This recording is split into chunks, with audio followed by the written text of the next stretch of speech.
Olá, começamos agora mais um Verdade e Vida, um programa da Igreja Presbiteriana do Brasil, preparado com muito carinho para você. Nossa temática de hoje, calma, Jesus está no controle. Daqui a pouquinho você vai poder assistir a essa mensagem com o reverendo Hernandes Dias Lopes. Não saia daí.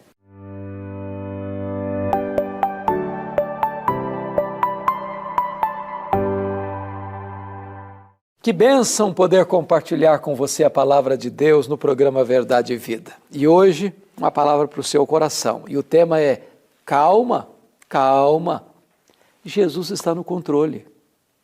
Vamos basear essa mensagem em Marcos 4, 39 e 40.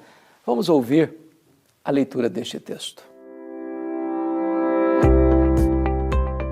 E ele, despertando, repreendeu o vento e disse ao mar: acalma-te, emudece. O vento se aquietou e fez-se grande bonança. Então lhes disse: por que sois assim tímidos? Como é que não tendes fé? Preciso dizer algo a você. As tempestades da vida existem e elas são inevitáveis.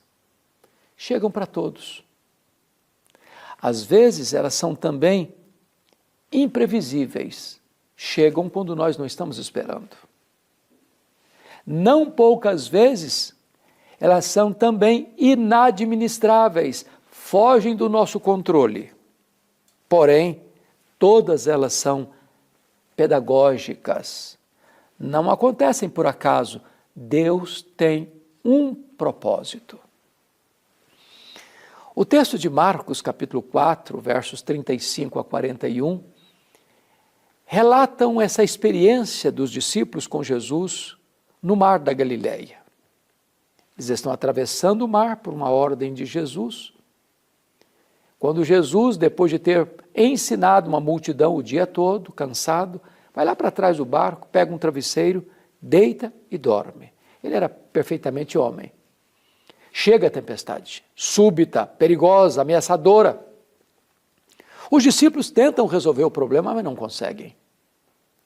Quando o barco já estava se enchendo d'água e parecia que ia a pique, e o naufrágio parecia inevitável, a morte mostrando para eles a carranca, os discípulos recorrem a Jesus com uma pergunta em tom de censura: Mestre, não te importa que pereçamos? Jesus se desperta, repreende o vento, repreende o mar, a bonança chega e Jesus pergunta para eles assim: por que sois assim tímidos? Como é que não tendes fé? Os discípulos, tomados de pânico, de temor e reverência, olham entre si e perguntam assim uns para os outros: quem é este que até o vento e o mar lhe obedecem? Esse texto está regido por 3 perguntas. A primeira pergunta é a pergunta dos discípulos a Jesus: Mestre, não te importa que pereçamos? A segunda pergunta é de Jesus aos discípulos: por que sois assim tímidos? Como é que não tendes fé? A terceira pergunta é entre os discípulos: quem é este que até o vento e o mar lhe obedecem? Vamos olhar então estas 3 perguntas e tirar daqui algumas lições. Em primeiro lugar, a pergunta dos discípulos a Jesus é a pergunta da angústia da alma, do medo, do pânico, do controle que se perdeu da nossa mão, do nosso controle e governo. Há muitas vezes na vida que as circunstâncias são tão medonhas, que os problemas são tão grandes, que as dores são tão atrozes, que nós perdemos o controle. Parece que o mar se agiganta, que as ondas ficam revoltas, que o vento nos fuzila e que o barco frágil da nossa vida é empurrado de um lado para o outro ao sabor das circunstâncias. Nessas horas, parece que a única voz que escutamos é o barulho das ondas que nos açoitam. Recorremos a Jesus mas ele está dormindo, lá atrás do barco. É a sensação que temos. Quando as crises se avolumam, quando nós somos abraçados pela angústia que nos leva à beira de um naufrágio. Quantas vezes, nas noites mais escuras da alma, nós já gritamos também: não te importa, Senhor, que pereçamos, não estás vendo o nosso risco, a nossa angústia, a nossa dor, o nosso aperto. Pois bem,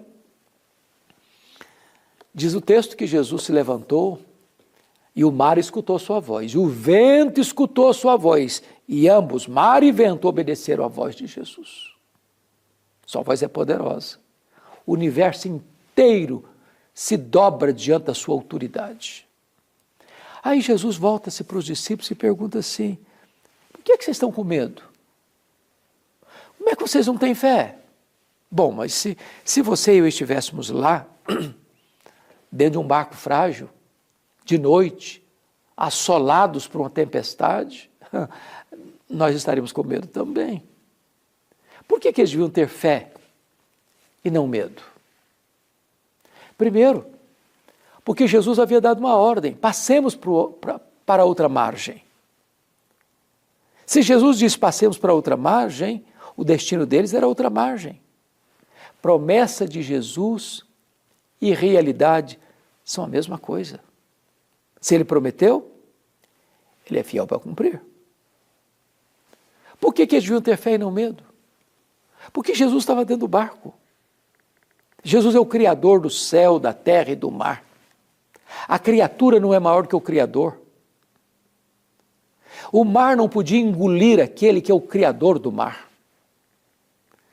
Nós ficamos com medo porque tantas vezes nós perdemos também a perspectiva de que Jesus está conosco, e ele disse assim: eis que eu estou convosco todos os dias até a consumação dos séculos.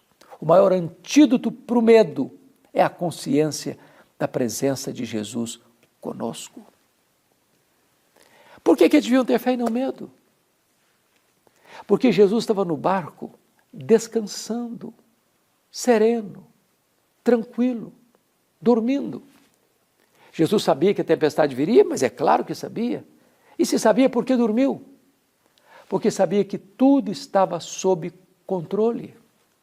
Preste atenção nisso. Paz não é a ausência de tempestade.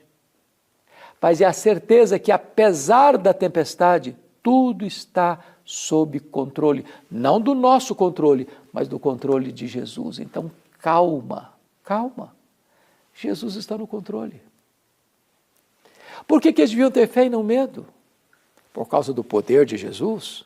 Ora, Jesus tem poder sobre as forças da natureza, sobre o mar, sobre o vento, sobre as tempestades.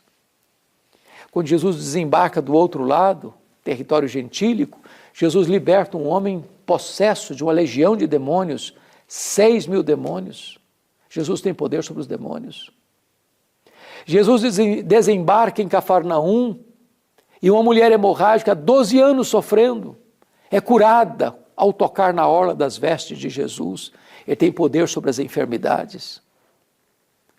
Jesus vai para a casa do Jairo e a sua filha de 12 anos está morta. E Jesus diz para Jairo: ô Jairo, não tenha medo não, não tenha medo, crê somente. E Jesus chegou naquela casa, pôs a mão sobre a menina e disse: Talita cumi, menina, levanta, acorda, levanta. E a morte soltou essas suas garras da menina e ela ressuscitou. Jesus tem poder sobre a morte.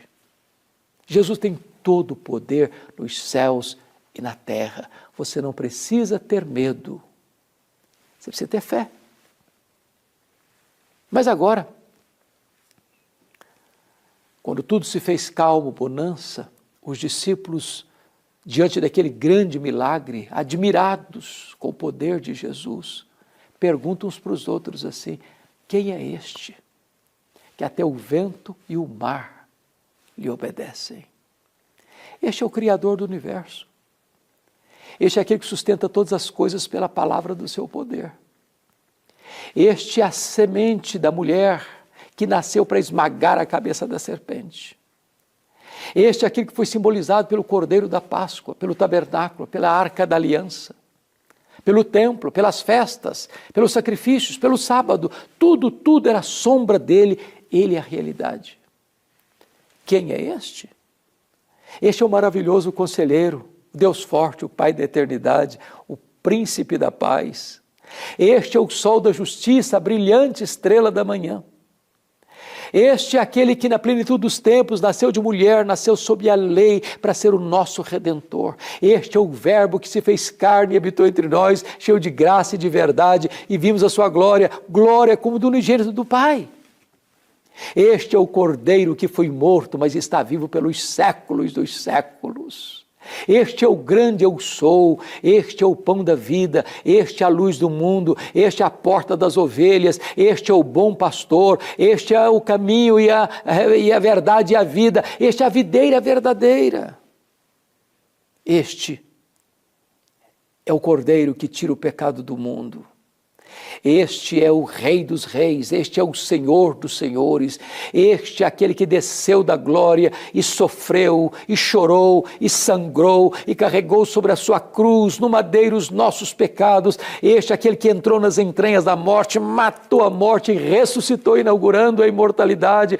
Este é aquele que voltou para o céu, derramou o Espírito Santo, está assentado no trono e governa as nações e governa a sua igreja. Este é aquele que vai voltar pessoalmente, visivelmente, audivelmente, repentinamente, inesperadamente, inescapavelmente, gloriosamente para buscar a sua igreja.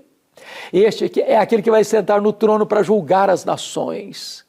Este é aquele que vai reinar com a sua igreja para sempre e sempre e sempre. Este é aquele que vai enxugar dos nossos olhos toda lágrima. Este é aquele que vai estar conosco para sempre, e nós reinaremos com ele, e nós nos deleitaremos nele, e nós contemplaremos a sua face, e nós serviremos a ele, e nós viveremos com ele para sempre e sempre e sempre e sempre. Quem é este? Este é o amado da nossa alma. Este é a nossa alegria, este é a nossa paz, este é a nossa justiça, este é a nossa herança, este é o nosso amado Redentor, este é aquele por quem vivemos e, se preciso, por ele morremos. Este é a razão da nossa vida, o alfa, o ômega, o princípio e o fim. Este é o nosso grande Deus e Salvador, Jesus Cristo. Hoje você pode acalmar o seu coração, porque Ele, Jesus, está no controle da sua vida, da sua família, da sua história, do seu futuro. Eu vou orar com você. Deus, eu te agradeço porque Jesus está no controle da minha vida e da vida daqueles que agora nos assistem. E eu te peço, Deus, que Tu apliques esta mensagem ao coração de todos eles, em nome de Jesus. Amém.